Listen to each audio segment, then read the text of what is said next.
ছলচাতুরি ও ষড়যন্ত্র করা মুনাফিকরা আল্লাহকে ও মুমিনদেরকে ধোঁকা দিয়ে থাকে।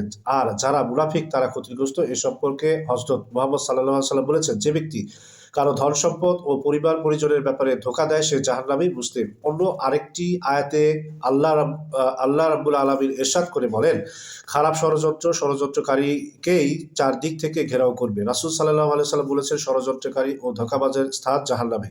তিনি আরো বলেছেন, কোনো ধোঁকাবাজ, কৃপণ ও খোঁটাদারকারী জান্নাতে প্রবেশ করতে পারবে না।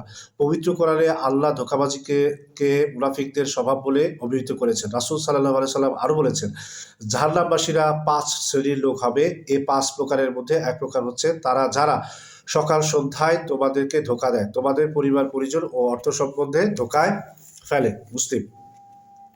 ইয়াস বিন হিবার আল বাজায়েসে রাদিয়াল্লাহু তাআলা আনহু থেকে বর্ণিত, তিনি বলেন, রাসূল সাল্লাল্লাহু আলাইহি সাল্লাম একদা খুতবা দিতে গিয়ে ইরশাদ করেছেন, ৫ প্রকার লোক জাহান্নামে। ১, ওই সমস্ত অজ্ঞ লোক যারা হালাল ও হারামের মধ্যে কোনো পার্থক্য করে না। ২, যারা চোখ বন্ধ করে চলে।